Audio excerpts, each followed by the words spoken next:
Welcome to Psalms Layer by Layer, a project of Cambridge Digital Bible Research. In this video, we will walk through the top 3 exegetical issues in Psalm 14. These are issues that any interpreter of the psalm, whether they're reading the text in Hebrew or looking at a number of translations, is likely to encounter, and each of these issues impacts how one understands the meaning of the psalm as a whole. In Psalm 14, the top 3 issues are the meaning of the phrase shuv shavut in verse 7, the meaning of verse 6, and the meaning of verse 4, which talks about eating bread and eating people. The first exegetical issue which we will discuss is found at the end of the psalm, in the second line of verse 7. We've understood this line to say, "When the Lord restores the fortunes of his people." Most modern translations say something similar. The RSV and ESV, for example, also say, "When the Lord restores the fortunes of his people." The KJV, however, typical of older translations, says, "When the Lord bringeth back the captivity of his people." So does this line refer to a general restoration of fortunes, or does it refer specifically to return from captivity or exile? The Hebrew text reads, "Beshuv Adonai shavut amo," literally, when the Lord turns, or returns or restores, the shavut of his people. The point at which the translations disagree is the meaning of the word shavut. According to the majority of modern translations, the word means fortunes. According to the majority of older translations, the word means captivity.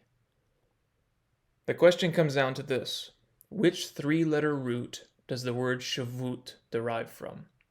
Does it come from the root shin vav beit, shuv, or does it come from the root shin beit he, shavah?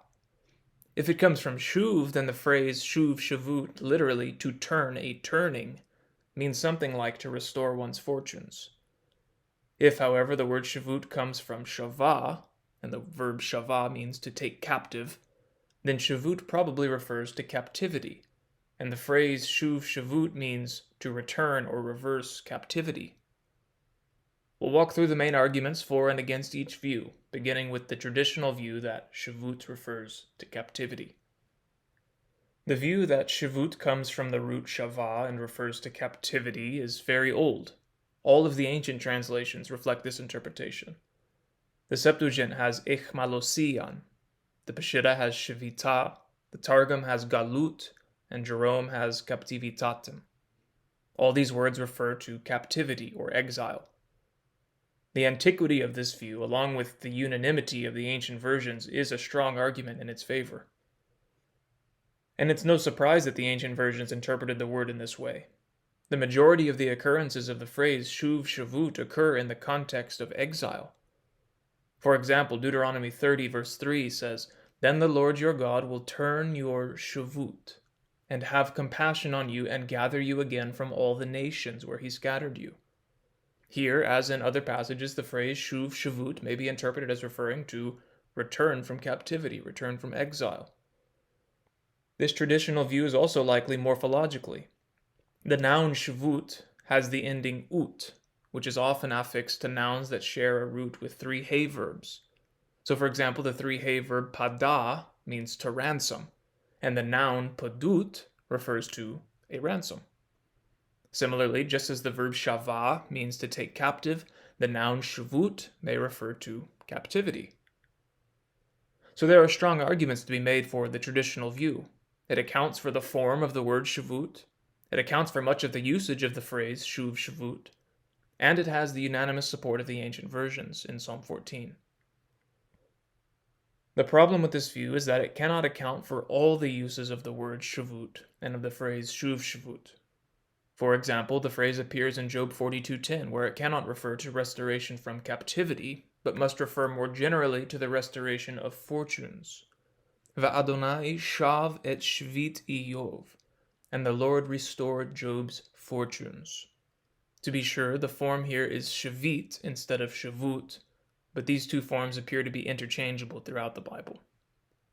The evidence of the Job passage may suggest that instead of referring to captivity, the phrase in Psalm 14:7 refers more generally to the restoration of fortunes. Further evidence for a more general understanding of the phrase as referring to the restoration of fortunes comes from an 8th century BC Aramaic inscription. The inscription reads in translation, Talayim, its villages, its lords, and the territory once belonged to my father and to his house from of old. When the gods struck my father's house, it came to belong to another. Now, however, the gods have brought about the return of my father's house, and my father's house has grown great. Here, the verb shuv occurs with the noun shivat, which in this case is clearly from the same root as shuv and unrelated to the word for captivity. And in the context, the phrase refers to the restoration of fortunes. Another important passage here is Psalm 126, which begins, Bashuv Adonai et shivat Zion, when the Lord restored the fortunes of Zion. The phrase is very similar to Psalm 14:7, except instead of shavut, we find the form shivat, the same form as in the Aramaic inscription. And this form shivat, or shiva in the absolute state, looks like it comes from the hollow root shuv, and not from the root shava. And although Psalm 126 may have in mind Israel's return from captivity, the phrase itself, shuv shivat, can just as easily be interpreted, more generally, as referring to the restoration of Israel's fortunes. The phrase can likewise be interpreted as restoring the fortunes in all of the other examples which talk about Israel's exile. The Deuteronomy passage referenced earlier, for example, can be read, Then the Lord your God will restore your fortunes and have compassion on you and gather you again from all the nations where he scattered you. Yes, the passage is talking about return from captivity, but the phrase itself, shuv shavut, can be read more generally as the restoration of fortunes. And because this interpretation, restore the fortunes, works in every case of the phrase, whereas captivity works in most but not all cases, the phrase more likely means to restore the fortunes. What about the morphology, though? It's true that morphologically shavut, which has the ut ending, looks like it should be related to the three-hay verb shava and not to the hollow verb shuv. However, although the ending ut is often used to form nouns which are related to three-hay verbs, the ending can be used to form nouns from other roots as well. For example, the word malkut, from the root mem lamed kaf, refers to royalty. Likewise, for the root rum, which is a hollow root like shuv, we find the noun ramut. So it's possible that shavut is related to shuv instead of shava. In conclusion, then, the word shavut probably comes from the root shuv and not from the root shava. And so the phrase shuv shavut, literally to turn a turning, refers not explicitly to return from captivity, but to the restoration of fortunes. If asked to rate our level of confidence in this interpretation on a scale of A to D, A being the highest, D being the lowest, we would give this interpretation a B rating. The second exegetical issue is found in the previous verse, verse 6. Verse 6 is difficult to interpret, and there are a number of issues involved. We address several of these issues on our website, see the link below. But here in this video, we will focus on one issue in particular, the relationship between the two lines in this verse, verse 6a and verse 6b. To illustrate the problem, it's helpful to compare the ESV and the KJV. The ESV, along with a number of other translations, says, You would shame the plans of the poor, but the Lord is his refuge. The KJV, however, along with some other translations, says, Ye have shamed the counsel of the poor, because the Lord is his refuge. According to the ESV, the second line contrasts with the first line, but. And according to the KJV, the second line grounds or explains the first line, because.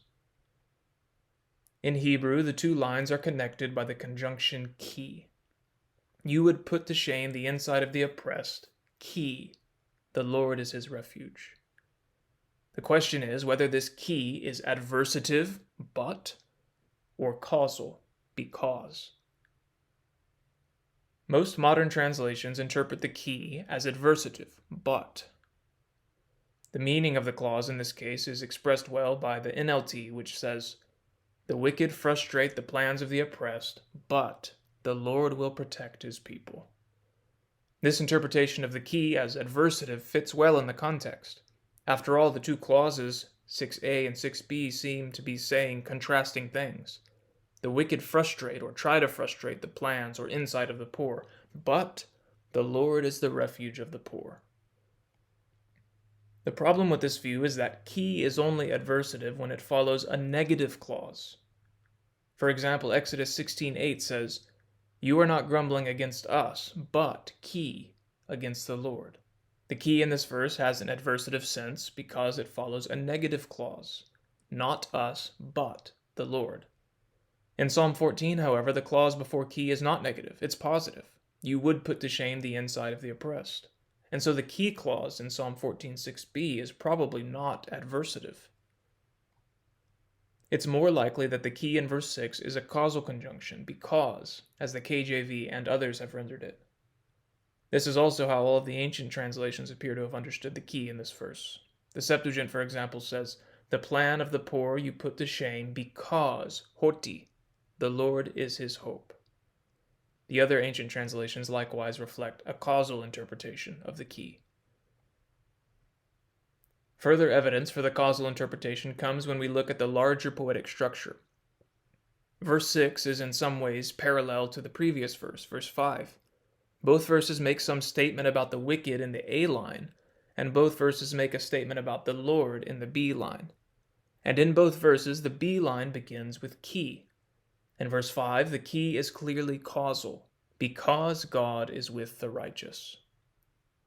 If verse 5b is in some sense parallel to verse 6b, then this would support reading the keys in the same way. Thus, the poetic structure provides further evidence for a causal interpretation of the key in verse 6. But what would it mean for the key in this verse to be causal? Some have suggested that there is an implied, "but you will fail," after the first clause of verse 6, such that we should read, "You would put to shame the insight of the oppressed, but you will fail, because the Lord is his refuge." According to this interpretation, the key clause in verse 6b provides the grounds not to verse 6a, but to the proposition that is implied by verse 6a, "You will fail." The other possibility is that the key clause in verse 6b grounds or explains verse 6a. The wicked, or the fools as they're called in verse 1, mock the oppressed. They try to bring their insight to shame. The insight, or the wisdom of the oppressed, is the true knowledge about the Lord.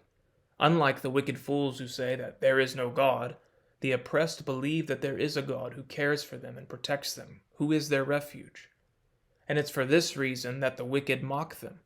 They seek to put to shame the insight of the oppressed because the oppressed have put their hope in the Lord. However we decide to make sense of it in the end, the grammatical argument and the poetic argument strongly suggest that the key in verse 6 is causal and not adversative. We give this interpretation of the key in verse 6 a B rating. The third exegetical issue is in verse 4. We've translated the whole of verse 4 as, "Do they not understand, all those who do evil, who eat my people as they've eaten food, who've not called upon the Lord?" As with verse 6, there are a whole cluster of issues in this verse, which we address on our website, see the link below. But in this video, we'll focus on one issue in particular. Who is speaking in this verse? Is it the psalmist, or is it the Lord? Some translations think that the Lord is the speaker, and they make this explicit in translation. For example, the GNT says, "Don't they know, asks the Lord. Are all these evildoers ignorant? They live by robbing my people, and they never pray to me." The main reason for seeing the Lord as the speaker in verse 4 is the word "my people" in verse 4b, Hebrew ami. In verse 7 of this psalm, Israel is called his people, that is, the Lord's people, amo. And in other psalms, when the Lord speaks, he refers to his people as my people. In Psalm 50, for example, the Lord says, "Listen, my people, ami, and I will speak. I will testify against you, Israel. I am God, your God." Here in Psalm 50, the speaker is obviously the Lord. If the Lord is the speaker also in Psalm 14:4, then this verse would be recording the Lord's thoughts about humanity after looking down on them from heaven. Verse 2 says that the Lord looked down from heaven upon humans in order to see, is there one who acts wisely, who seeks after God? And now in verse 4, and perhaps also in verse 3, the text continues to present the Lord's perspective. The Lord speaks in verse 4 and expresses his judgment about what he saw. But it's more likely that the psalmist and not the Lord is the speaker here. Up to this point in the psalm, the psalmist has been the main speaker. The fool says something in verse 1, but his speech is clearly introduced with the words, "The fool has said to himself." The Lord thinks something in verse 2, but it's not clear that this thought continues beyond verse 2. And even if it does continue into verse 3, the poetic strophe break between verse 3 and verse 4 makes it unlikely that the Lord's thought would continue into verse 4. Furthermore, the Lord is referred to in the third person at the end of verse 4, who have not called upon the Lord. If the Lord were the speaker, then we might have expected, who have not called upon me. As the text stands, there's just not enough evidence to suggest a change in speaker. But what about the phrase, my people, ami? It's true that my people would be appropriate to the Lord's speech, but there's also no reason why the psalmist could not say this.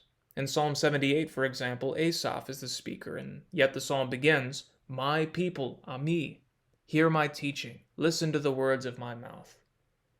In Psalm 144, King David, the same author as Psalm 14, speaks of Israel as my people, ami, though to be sure there is a textual issue in this verse. Another passage which is especially helpful for understanding Psalm 14:4 is Micah 3:1-3. This passage says, according to the ESV, "And I said, Hear, you heads of Jacob and rulers of the house of Israel. Is it not for you to know justice, you who hate the good and love the evil, who tear the skin from off my people and their flesh from off their bones, who eat the flesh of my people, ami, and flay their skin from off them, and break their bones in pieces, and chop them up like meat in a pot, like flesh in a cauldron?" The imagery in this passage, that of eating people, is obviously similar to what we find in Psalm 14. The Micah passage is addressed to the leaders of Israel, who are exploiting the people for their own gain. The speaker in this passage is the prophet Micah. Verse 1 begins by saying, I said. And in verse 3, Micah refers to the people as my people, ami. If Micah the prophet can refer to Israel as my people, then there's no reason why David, the speaker in Psalm 14, cannot also refer to Israel as my people. In conclusion, then, there's not a very strong argument to be made for reading verse 4 as the speech of the Lord. There's no explicit indication that the Lord is speaking, and the reference to my people is not sufficient evidence to argue for a speaker other than the psalmist. We give this interpretation a B+ rating. How we resolve each of these exegetical issues affects how we understand the psalm as a whole. If you see a reference to captivity in verse 7, then the whole psalm might be interpreted as being about Israel's exile. Those who devour my people might be interpreted as the enemy captors. Verse 7 then prays for the exile to end. If, however, verse 7 is about the restoration of fortunes, then it's possible for the psalm to have other settings, though the exile interpretation is still possible. The parallel passage in Micah may suggest that those who devour the people are not foreign captors, but corrupt leaders within Israel. These leaders exploit the psalmist's people and deny that the Lord will do anything about it. They devour the psalmist's people like bread, and they do not call on the Lord. Instead of calling on the Lord, they act as though the Lord doesn't see or care. They claim there is no God to hold them accountable, and they mock the oppressed because the oppressed have sought shelter in the Lord. But the psalmist looks forward to a time when the Lord will hold the wicked to account and restore the fortunes of his people. This has been the Exegetical Issues video for Psalm 14, in which we explore the difficult and important issues that interpreters of the psalm are likely to encounter. Our overview video provides a coherent interpretation of the psalm, and our Poetic Features video explores the natively Hebrew poetic nature of the psalm. All these videos are offered free of charge thanks to the generosity of our donors. Please visit us at cdbr.org to learn more.